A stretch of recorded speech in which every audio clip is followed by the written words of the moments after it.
Kila siku ipa maana, nikisema nakupenda na maanisha kabisa. Hello, hello, hello. I know you didn't want me to put off that music, that beautiful music, that lovely music. I know you didn't want to, but we just gotta start. We just have to start. So welcome. Welcome everybody to this fantastic session. Welcome to us talking about the voice of the customer, because like what else? Absolutely, what else could we be talking about on a Monday? And you know, the reason why we put these sessions on a Monday is because people say, oh, Monday blues. Oh, I don't know what that disease is. Oh, Monday this, that. Not us, not us, not us. Us over here, we look forward to Mondays, and we especially look forward to the Mondays when we have these webinars. Let me welcome Brian from Steamer Circle. Welcome, Brian. Brian is such a passionate customer experience professional. It's so good to have you here. Welcome, Mine. Mine is running with customer experience excellence in the energy sector. Can you imagine that, guys? Can you imagine that? No one should ever tell you that customer experience excellence is not for this or for that, because if we are doing it in clean energy, like where else could we be doing it? So welcome, everybody. Welcome. So this is our November edition. We are talking about voice of the customer. We are talking about voice of the employee. We are talking about really, really, really listening. And yeah, yes, who do we have? Who do we have in the house? We have none other, drum rolls, none other. I'm so excited, as you can see, my people. I am excited like for 20,000 people. We have none other but Akshay. Akshay, let me first start by saying Akshay is my friend, because I think that is the first level we are at. Akshay is my friend, very good friend. We do wonderful work together. Akshay is very passionate about data-driven decision making. Yeah, I know in customer experience, employee experience, about the gut, it's about the heart, it's about the sixth sense, it's about all of these things. But really, without data being the oxygen of it all, we could make decisions that are not strategic, that are not informed, that are not weighty. And so he's passionate about that. He's passionate about listening to the voices of the customers internally, externally, putting this out. He is building and driving this across Africa. So Akshay does great research work, great service, great strategy work, great culture work. Anything you want in this direction, this is the right door to knock on. And he does this at an international level, at a global level, at a regional level, at a local level. Whatever you want, Akshay will deliver with such precision. And not just precision, he also does that with passion. Imagine passion and precision together. My people, oh, imagine that. Yeah, so currently Akshay is the Chief Technical Officer at Ajua. Ajua is formerly what was called MSurvey. Many of you might know it as that, this engine that drives voice of the customer, drives voice of the stakeholder, drives voice of the employee, drives all of this voice of the process, even to be able to listen into processes as well and see, are they working, are they not working, all over Africa, and to get all kinds of institutions, government, non-government, corporates, enterprises to do their thing from a space of really knowing and understanding who they are, and knowing and understanding what they want from the voice of the people on the ground, qua ground, as we talk and as we say. So let me stop sharing and welcome you, Akshay. Akshay, please just say hi to everyone before we kick this show off on the road. Please say hi to everyone. Hi, everyone. It's a pleasure to be here. And wow, Kel, what an intro. I think I need you to change my LinkedIn profile. Yes, indeed. Yeah. So welcome, Karibu Sana. I'm excited, as you can see. People sent in their questions. People want to know and understand, how do we do this thing and how do we do it well? You've been doing this for a while. It's your life's blood. This is what you wake up to, you breathe to. What causes you to get up in the morning on a Monday like this and just run to work and deliver for the customers. So the question that came first was, what exactly should we be measuring? You know, everyone says measure the voice of the customer, measure the voice of the employee. What are we measuring? So what are we measuring? I know we always say start with why, Actually, everyone says start with why, but this question came with what. So let's address the what. We'll go to the what. What is it we are measuring? What are we measuring, actually? What should all of us on this call be measuring? It's a great question, and I want to answer your question with the what, with the why first. Okay, all right. So let's start with why. Let's start with why, right? So why should we be listening to our customers? Why should we be listening to our employees? And it's from the way the world is evolving, it's becoming very powerful for somebody to share their feelings about whatever it is, the companies that they work at, the brands that they interact with. Right. And that perception has the ability to be amplified really, really, really quickly. So what that can mean for a brand, it can make or break the brand. Right? So there was an example where I think when Starlink was trying to enter Kenya, and I don't know if you guys saw this, but on X, Twitter, the brand perception for Safaricom was just tanking because people came out all in support of Starlink because of various problems that they were having with Safaricom, right? So part of these systems around, we call it voice of customer or voice of employee, but it's really about just ensuring that you're consistently listening. That's one part of the system, to what your customers and employees are saying about your brand. How are they feeling about your brand? Right? So again, two things. You can protect your brand from these kind of negative reputational events, but equally, you know that why do your customers keep on coming back to you? So on the Monday morning, why is somebody making a decision to do business with you? Why is that employee getting out of bed to come and work for you? What's making you special? And the reason why that's important is, again, with the way businesses are evolving, there is very little differentiation from a product or a service perspective, right? So if you go to a bank, for example, most banks will offer the same type of products, same types of services, but the way they make you feel will be very different from one another, right? And it's that's going to help you drive that loyalty, the advocacy, the word of mouth, bringing in additional customers, the retention. So it's really, really important to listen and keep on listening to your customers. But listening is just the first part of the story. There's a whole lot more that comes to beyond listening. Right. Listening so is only the first part. With the why. Is there gonna be a second part to this? You said listening is the first part, actually. And I want to, before I ask you the second question, which has come through about how, because the questions that have come is how. How do we actually listen to the voices of our customers? How do we listen to the voices of our employees? I just want to ask, you've talked about feelings, that products are pretty much the same. You move from here to here to here, whether it is financial services, whether it is retail, whether it's the energy sector, whatever it is, the product is pretty much the same. Yeah, clean energy, solar is solar, all right? Absolutely. So you talked about feeling. Are you trying to say, Akshay, that we can actually measure how people are feeling, like feelings? Is that possible? Yeah, absolutely. Absolutely, 100%. And feelings comes in two ways. And actually now we can tackle your original question is, what should we be measuring, right?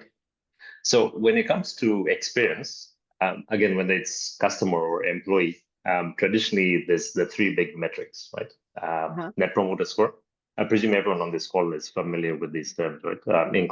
If not, just a shout, we'll chat through. Net Promoter Score is simply measuring what's my brand loyalty, whether I'm a customer or employee. Then we have the satisfaction element, employee satisfaction or customer satisfaction. So how satisfied am I feeling with something that happened, right? It could be a product, satisfaction with the service, etc. And then effort score, which measures friction, right? So for example, if I'm an employee, how easy is it to actually do what I'm supposed to do? How much bureaucracy and red tape is bogging me down? If I have to serve my customer, does the CRM platform just hang and kick me out, right? So there's three big metrics that most people typically tend to use when it comes to deploying these listening systems. But these metrics needs to be balanced with other data, right? Now, emotion is a very interesting one because it is very now easy to ask someone, actually, why are you happy? Or how frustrated were you?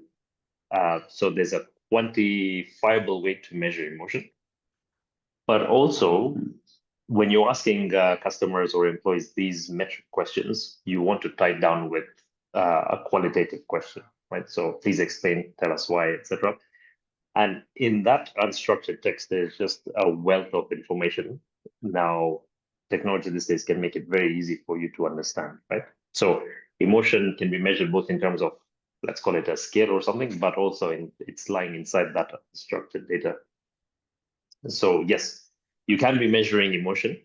I highly recommend to everyone on this call, think about how they can deploy measuring emotion because, and sorry, Carol, I might be jumping ahead to some of the questions you might have planned, right? But ultimately, listening is the first part. We need to make some decisions and take actions, right? Second and third part of the system. For you to take actions, it typically involves going back to an approval layer, asking them for money that I want to do 1, 2, 3. Now, when it comes to these approval layers, instead of you telling them that, actually, for this particular process, let's take a minute. Don't take this personally. Let's just use solar as an example, right? We can say that, okay, the NPS for our customer onboarding process is -12, right? Versus you telling them that actually 23% of our customers are frustrated with the onboarding process for solar because of a problem they have with the token registration process through SMS. And then you take that even further, where you overlay even more data points. It could be financial, operational, and you tell them that 23% of the customers are frustrated with onboarding process because of the SIM registration failing, and it's costed us $100,000 in lost customers over the month of November. Now you're using your listening systems to create a very powerful story to go into action mode. Actually, you are talking about two things. You've talked about that we need to listen, and now you're talking about beyond listening. How do we get whatever we've gotten from listening to speak to the right audience in the right way? Because the way you're saying, if I come and say it's negative this, or if I come and say 23% of our customers are feeling like this, then what I am saying is the same thing in a different way, but more impactful. So beyond just listening, you're talking about reporting and storytelling. 100%. And it's even about making sure that, so for example, if you're in CX, right? Don't just stop at listening, because then what you're doing is you're collecting a vanity metric to make your dashboard look nice or to make somebody's report look nice. So even if you're measuring an NPS and your NPS is +50 or -12 or whatever, you need to be able to explain what is causing that needle to be where it is, right? So what are the underlying themes from a customer or an employee perspective that's causing our NPS to be X? More importantly, the question you're going to ask from these approval and management governance layers is, okay, so what is it going to take to move the needle forward? What are the things that we need to do? What are the decisions that we need to make? How do we make our customers happier? How do we make our employees happier? Right. So 100%. 100%. So we need to take a course in storytelling, or what actually, because I'm the data collector, so to speak. In customer experience, I'm in employee experience. I want to collect the data about my employees. I want to collect the data about our culture. I want to collect the data about my customers. Are you now saying that beyond that, I must be a storyteller? Where do I go and get the skills to storytell? Because that's what you're saying right now, that the data is not enough. How have you done it? What we want to sit at your feet, oh master. How have you done this? How could we do this? Tell us. No, so I'll give you examples of companies that do this really well, right? And even before we get to the storyteller, the narrator mode, there's also got to be a collaborator mindset, right? Because otherwise what we're doing is we're turning our company and our department into a silo, and we're not taking in the data as well as the opinions of other departments and other decision makers in the organization, right? Right. So if you're in CX and you're responsible for the data collection, don't just stop at the CX metrics. talk to your peers in other departments, ops, finance, etc., and start thinking about how do you tell a collective story. Right? It doesn't have to be your responsibility. And some of these things, they came out very strongly when we did the work with I6 this year on the maturity, the CX maturity survey. So that's one. Okay. I think the second thing about being a collaborator is you don't have to start from a blank piece of paper, because your departments, your peers in other departments may already have the experience of speaking to your opcos, your mancos, your excos, your boards, selling the vision, selling the story, and they can just coach you through the process, right? So I think that being a collaborator, being a friendly person that people can speak to, have a chai and a mandazi with somebody different every week morning, those things I think will work wonders in the ability for you to tell a nice cohesive story. Right, a nice cohesive story. I like that. So we shouldn't struggle alone with the people collecting data, because generally speaking, the people that collect people data are people in customer experience looking for the voice of the customer. Generally speaking, the people in employee experience trying to collect the internal customers' data, and maybe people with partner stakeholders, whatever you want to call the customer out there. So you're saying that we need to think beyond just ourselves. We need to sit with other people, other units, other partners, other people in the process, so that we tell holistic stories. Correct. That's even when it comes to collecting the data, right? Yes. Don't think about it in a one-dimensional perspective. So, for example, the default for most people when it comes to collecting experience data is typically an SMS survey, for example, right? Saying, yeah, SMS is a very cost-effective way to collect experience data. It's a good way to collect a lot of responses, but don't discount the other ways as well. So actually having people call and talk to customers, right? Having focus group discussions. If you're running a tech business, I'm sure your engineers will tell you 5-10 different ways to look at the way you're giving that digital experience to your users. So there's various avenues that we need to look at when it comes to listening. And then the good thing is that there are tools that just helps you to collate everything together and do all the heavy lifting for you, so that you can then shift to, okay, now what do I do with this in terms of getting buy-in, getting collaboration, selling the story. Got it. You've talked about something that somebody asked, and I think you've jumped into it. I was coming there. You see all of these complex things. I don't know, net promoter score, ENPS now, employee net promoter score, customer effort score. They sound so nice. They sound so beautiful, but they sound so complex. Me, I'm just the business owner. These things sound like they are so out there. How do we simplify this matter of collecting customer and employee data? In fact, in business, we don't even call our people employees. They're staff. My staff. My staff. Right. Yeah. What one? How do we simplify this actually? Because it has become a very complex thing. You've talked about vanity metrics. We really like that out here because it makes us all look shiny. And how do we just simplify this thing so that it's not a complex matter? What's your advice on that? There is a science to why collecting these types of metrics is important, right? And in fact, when our chairman was Richard Owen, who was actually the co-creator of NPS, he was telling us this story when he was in Nairobi a few weeks back, saying that I think NPS came out the year 2003, and prior to that, CSAT was one of the most popular metrics. So he said that companies that did adopt NPS measurement as a system, right? So listen, think, act, do. They actually outperformed a lot of the people who then became late adopters or who didn't even adopt NPS. So there is a science to it. Measuring these metrics is important, but it goes back to, again, how do you tie the metrics to business outcomes? Okay. Right? Because generally people outside of CX don't speak this language. So you've got to tie it to a tangible business outcome, which typically means how do we increase our customer growth? How do we increase retention?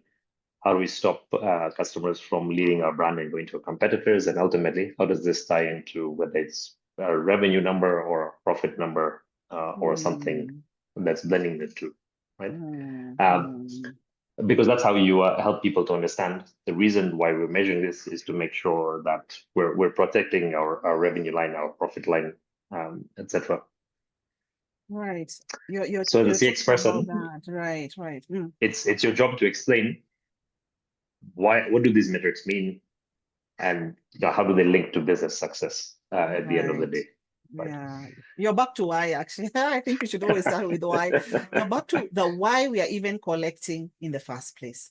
That we must link this to bottom line. We must link this to why the business is there, in the why of the business, the vision, mission, and all of these things.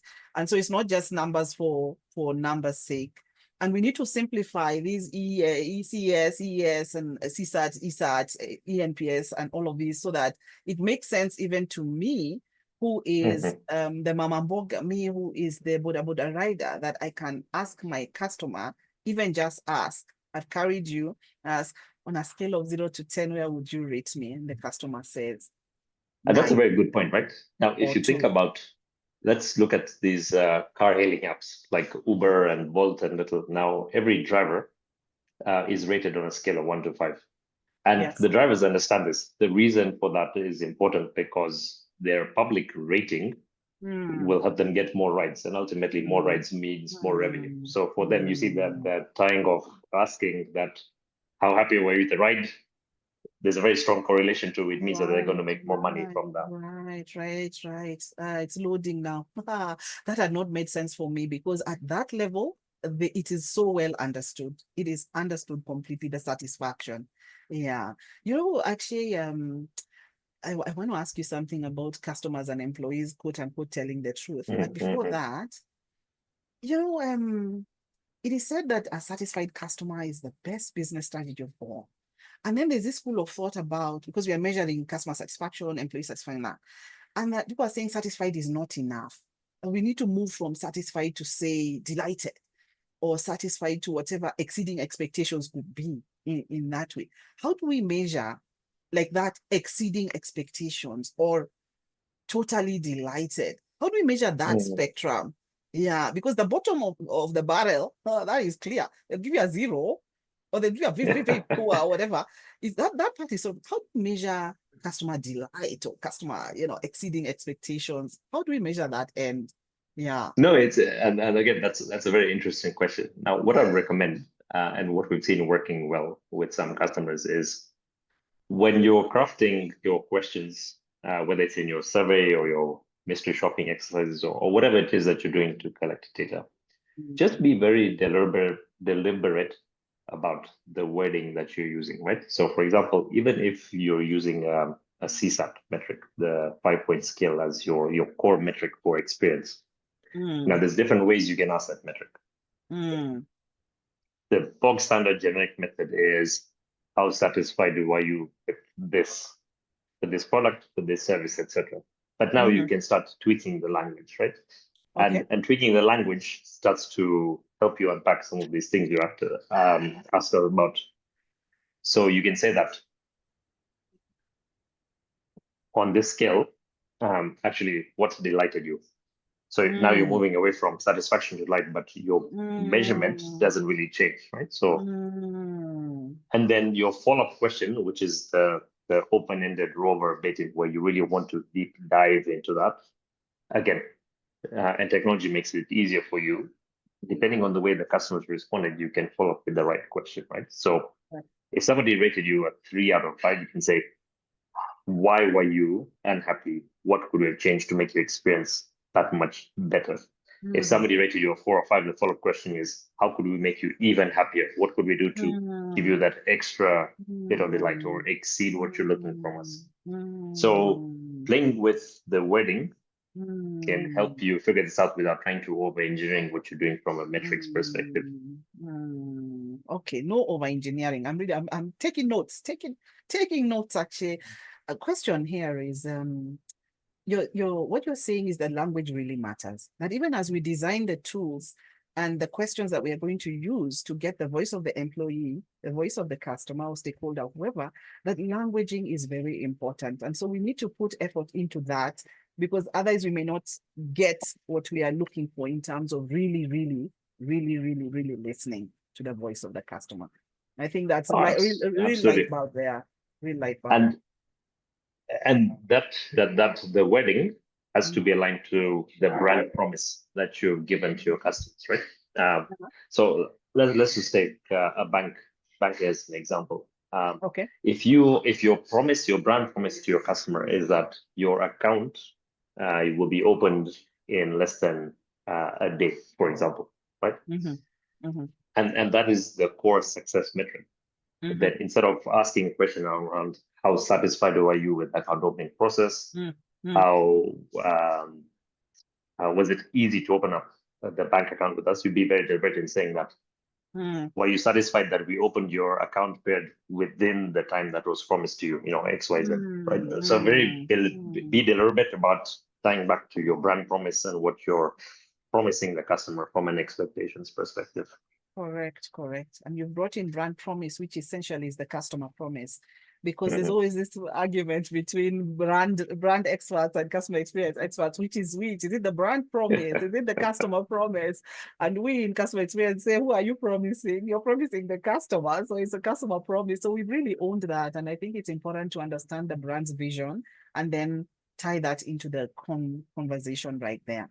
So what do we do? You've talked a little about qualitative, and being able to pick up that as well. In addition to these quantitatives, we are always encouraging everyone everywhere at every level that we shouldn't wait for the NPS or the CS, or we shouldn't wait for a major stakeholder listening engagement. Every time, every day, I should ask my customer, after every engagement, after every interaction, at every touch point, what did we do well? What could we improve on? Are you happy? Is there something that you feel went so well we should sustain? Is there something that didn't go well that we need to improve? If we are asking this, everyone is asking this. Even the security person at the gate is asking, as they say bye, they're asking, the person asks, how do we transfer that into something that makes sense? Because we'll have all this data and which we can collect. How do we make it make sense? Because that in itself is very simplified. How do we make it make sense from moving it from qualitative into sensibility? Okay, interesting. So there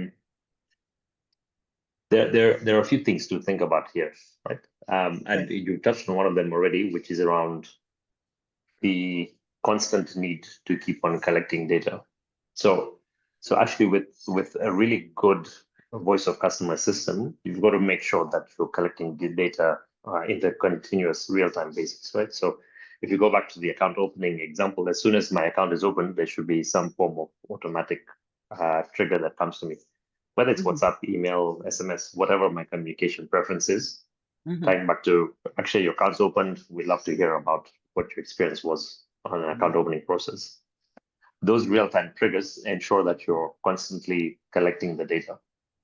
But we've also said that surveys should not be the one-size-fits-all listening channel, and we've got to deploy.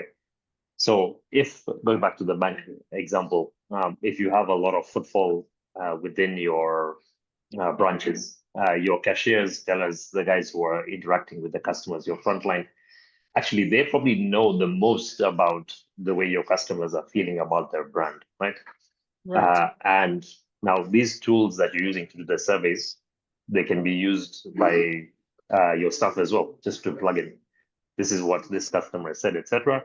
Because the qualitative stuff is really powerful. So even if a customer knows something, your employee knows something about a customer, they don't have to give a metric to that customer. They can purely say that so-and-so customer came in and they've said this is what they liked about the experience today. These are things that they didn't like.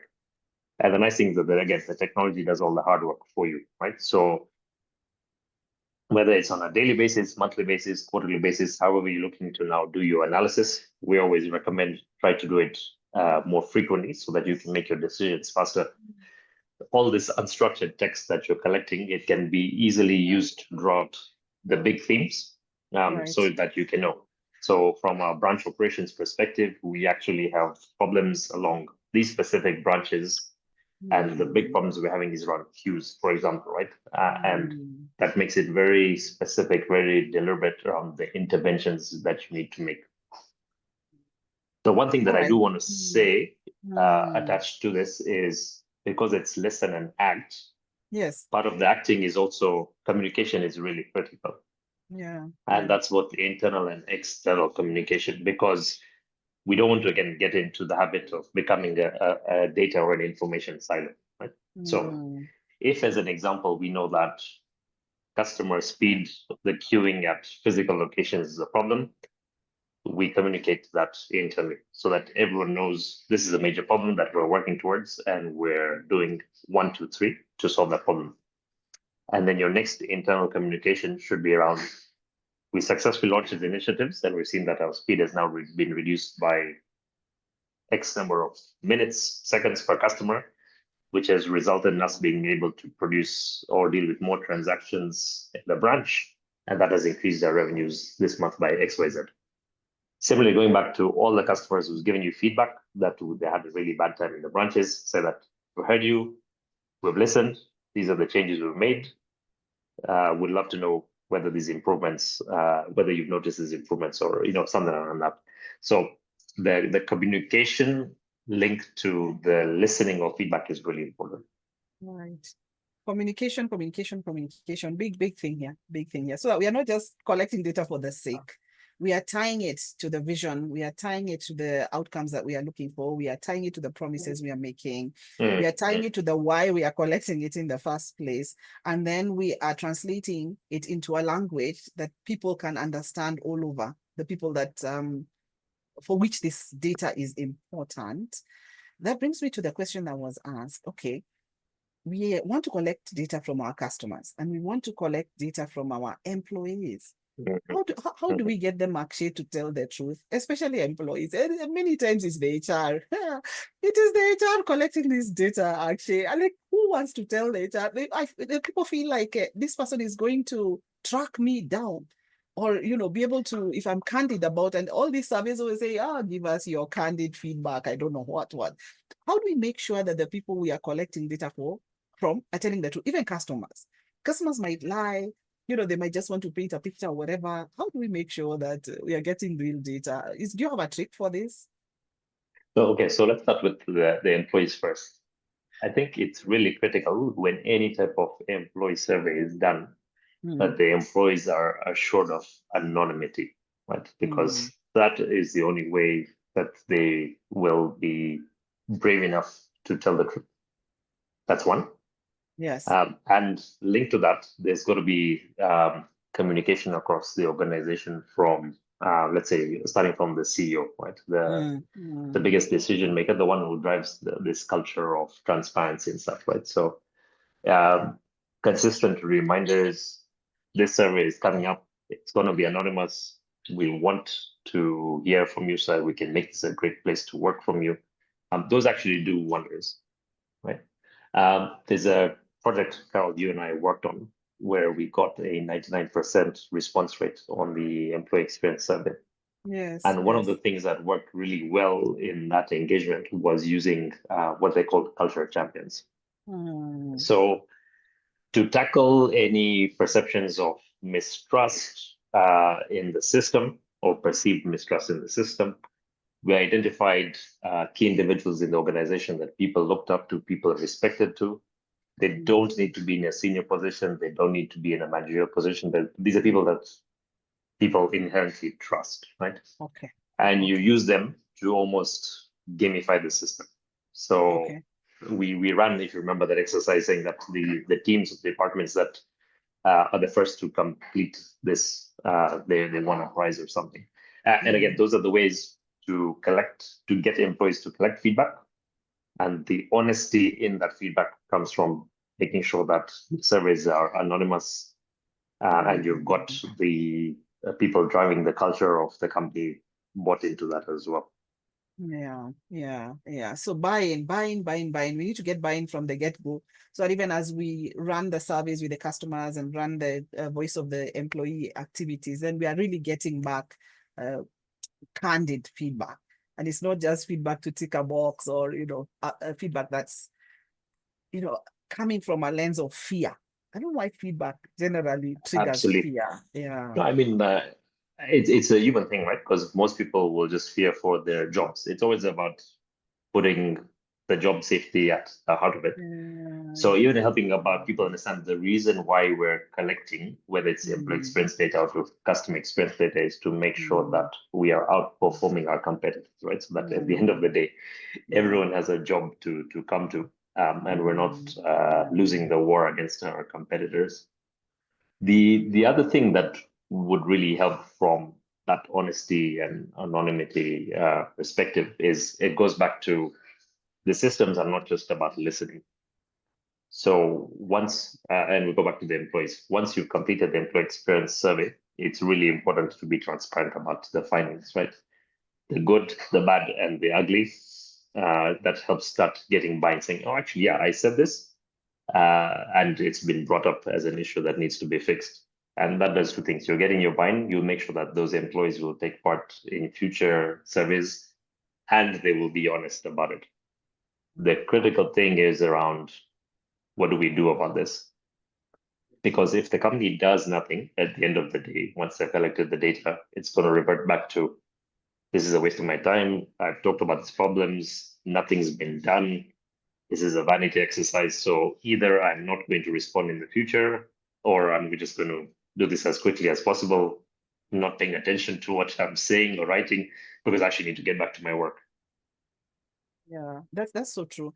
You're really talking about the before, during, and after. Before is back to why we're doing this, what's the importance of it. Everyone needs to know the why before even the exercise starts. But it's even the customers at the end of the day who need to give feedback. Why are they giving it? What's going to happen with it? During, to get the continuous buy-in, the influence, the gamifying, as you're saying, the continuous conversation.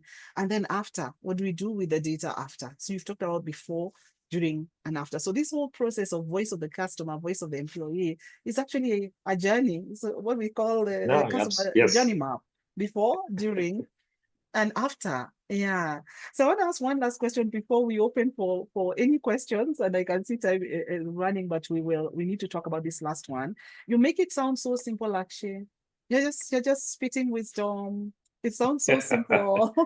What challenges? It must be challenges. What challenges are there with this whole listening to the voice of the customer? What is this hill we need to overcome? What are some of the risks you're seeing? So that even as we get into it, with all your wisdom and all your experience, we are getting into it ourselves. What have you seen that you can mentor us or coach us that you could possibly run into this kind of challenge, and what can we do about it? Yeah, over to you. Right. So one of the biggest reasons why these listening systems, voice of customer, voice of employee, fail is because there's lack of buy-in, right? And that is, again, from the decision makers, as well as, let's say, from the employee side, the respondents, right? So from a decision maker perspective, we've talked about some of the things. How do we link what we're doing to business outcomes, right? Speaking the language of the business, speaking with financial numbers, operational numbers, alongside your customer experience, and being able to tell that collaboratively, cohesively.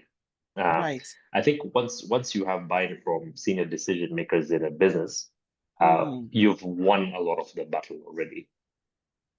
Right. The second trap is around the misunderstood metrics. And again, you would touch on some of this. What does NPS mean? I don't understand why we're measuring this, etc. So again, as your role of somebody driving CX within an organization is to help people understand, what do these metrics mean? How do they connect to their departments? So what's in it for them? How does it tie into the KPIs that those people are being measured, monitored, and being rewarded from?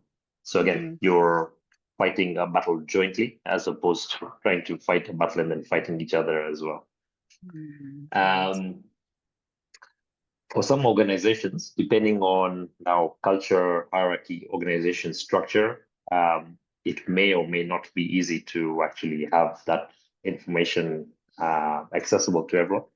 And that's always a challenge. This comes more into the act and do part. So post-listening, what do we do with all this information? And some of the biggest challenges a person in CX can be to actually just figure out, how do we break down these barriers that are preventing us from working together? How do I get the information shared to my colleagues, my peers?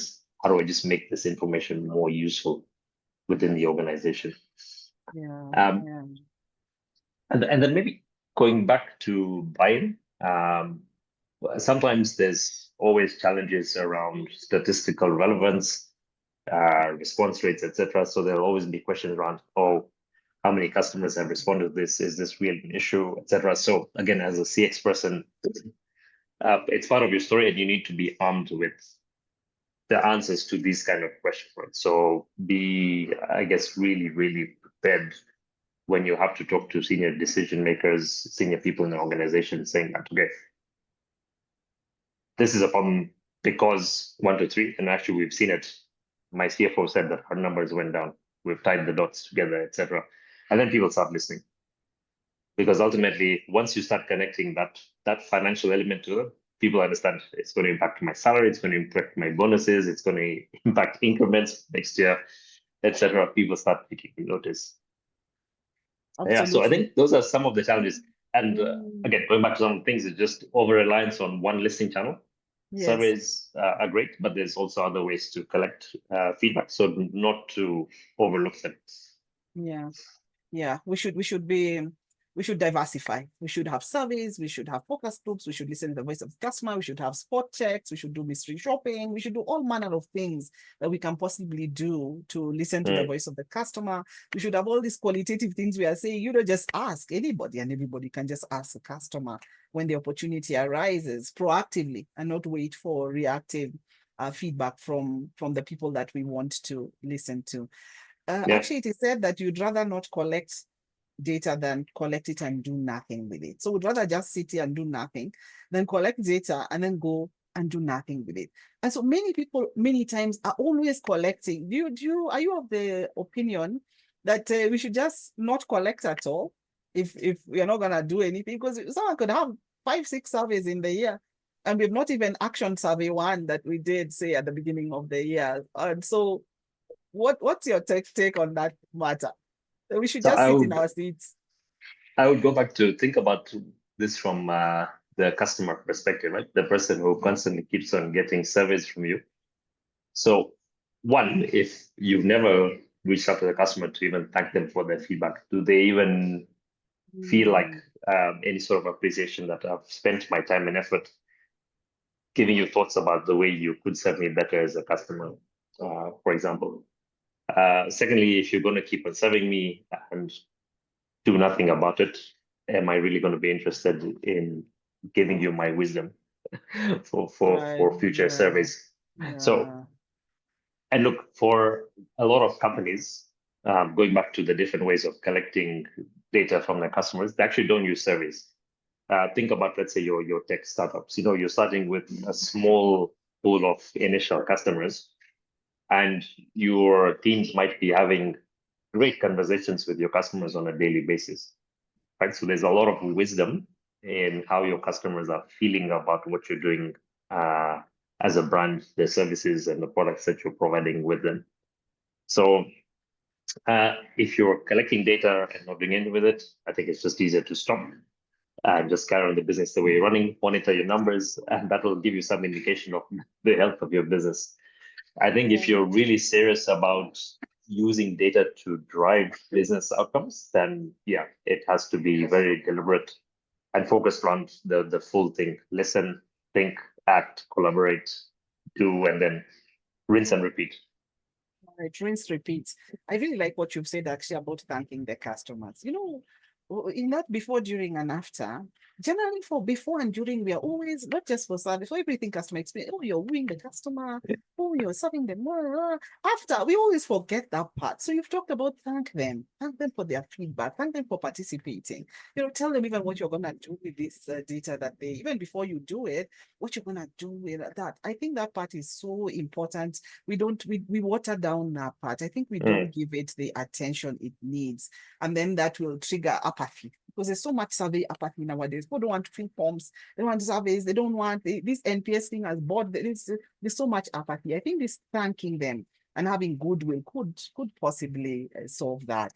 Yeah, we have 10 minutes to go, good people. If you have Absolutely. any questions that you want to ask, throw them in the chat. We'll try and figure them out in this 10 minutes as I ask actually the last thing before now we take this. It sounds very high level, high tech. If I'm just this simple business person, actually, do I need NPS, CES, CSAT, customer lifetime value, customer acquisition value, monthly active users? I mean, the metrics are from here to kingdom come. They're so mind-boggling. They're so mind-boggling that the average business person thinks that is not for me. That's for those big corporates. Those big corporates, those are theirs. Is this for everyone, or is for the big corporates out there? Talk to us. Whether you're a small business, even if it's a one-person business running a side hustle, versus a large corporate, right, with multiple employees, multiple customers, multiple markets, it's really, really important that we listen to our customers. And actually, that's why we shouldn't be talking about, do we measure NPS, do we measure CSAT, do we measure CS? We don't have to. There's different ways to understand what our customers are saying, things about us. What are they saying? What are they feeling? And a lot of the power actually comes in that unstructured text, right? So whether you're big or small, you need to listen to your customers. I think that's a non-negotiable. How you do it can differ. It can be case by case. You don't have to ask each and every customer an NPS question. You don't. You should be listening to them. You should be listening to them. I don't know, Carol, if that is oversimplifying your question.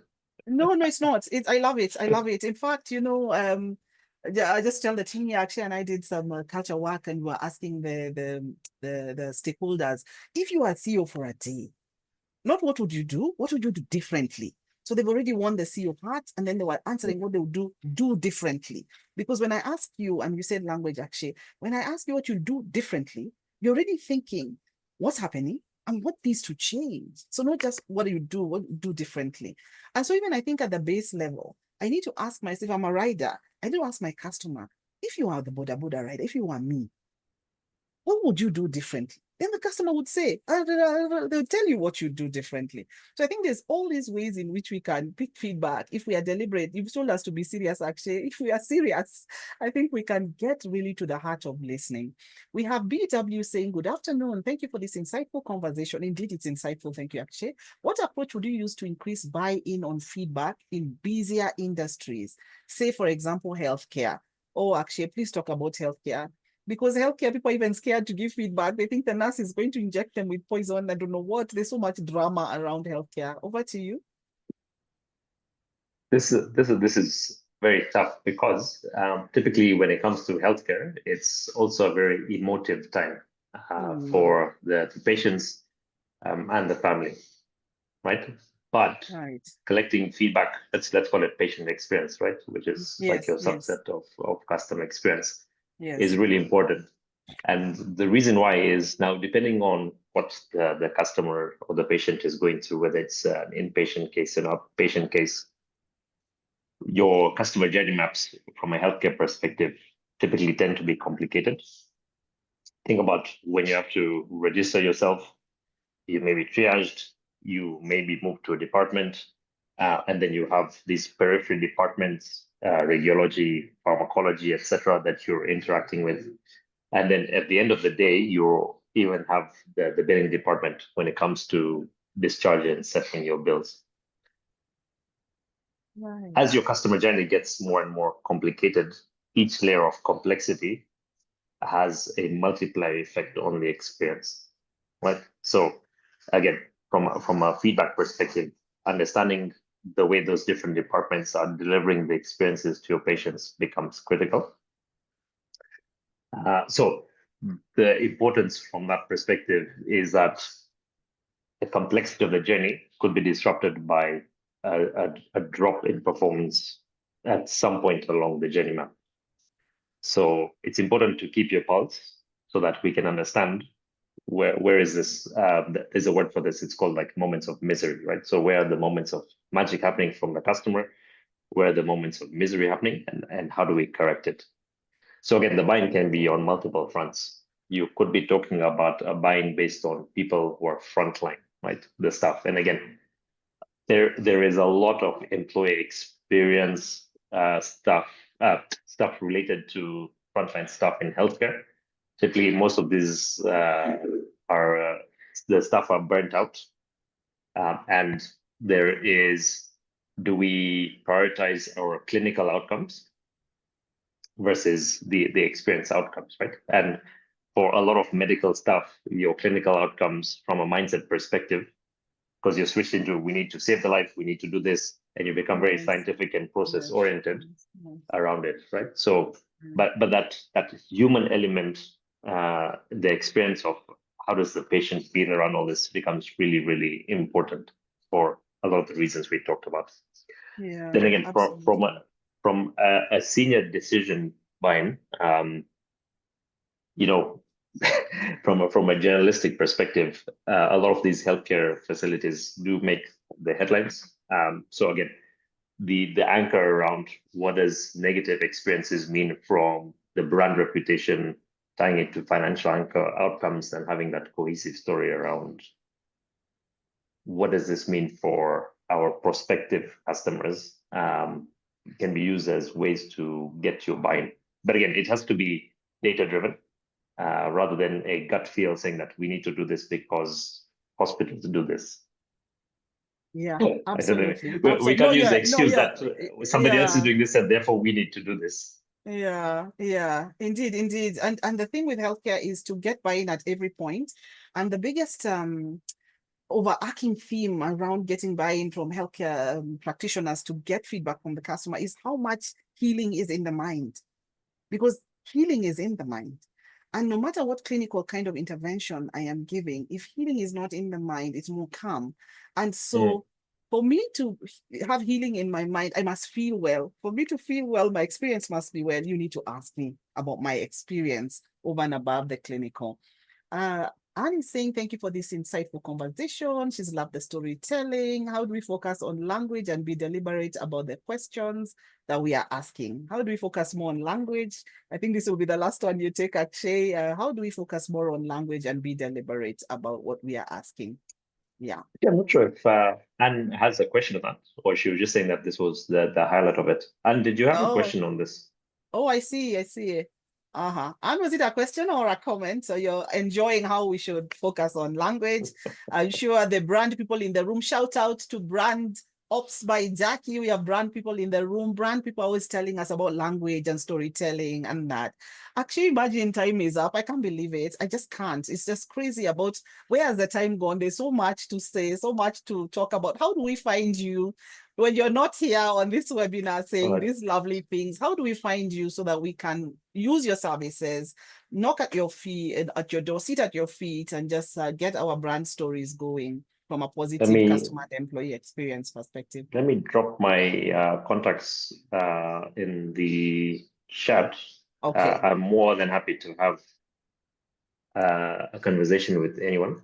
I'll put in my phone number as well. And you can also find me on LinkedIn if you want to interact with me on LinkedIn as well. All right. Thank you for that, Akshay. We just want to thank you for coming. Thank you for being such a great sport. Thank you for answering all our questions. Thank you for being so accessible.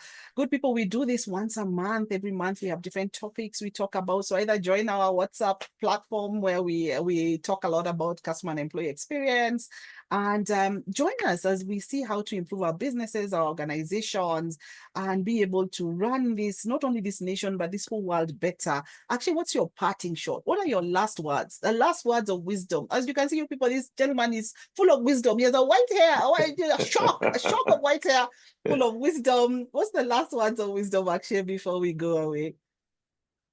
A lot of misperception about CX having to be complicated, right? And the truth of the matter is that the simplicity in CX is just what helps it to be successful. So my advice to everyone is just start, improve, iterate as you get comfortable. Don't overcomplicate it. Don't try to do a moonshot from day one. Just start, build, improve, and continue. All right. Start, build, improve, continue. I love it. Thank you very much, everyone, for coming. Okay, we'll share the WhatsApp platform on the chat. Thank you for coming. Thank you for being here. Thank you for listening. Let's do this over and over again. Thank you, Akshay. We wish you all thanks, well. We have served you hot lunch this day. And that's why we tell you Mondays are a great day. As you can see, we've had a great conversation.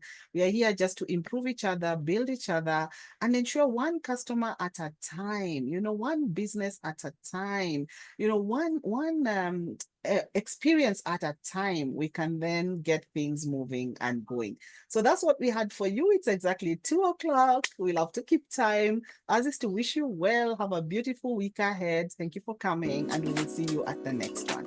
Bye, everyone, and thank you, Akshay. Thanks, everyone. Bye. Bye.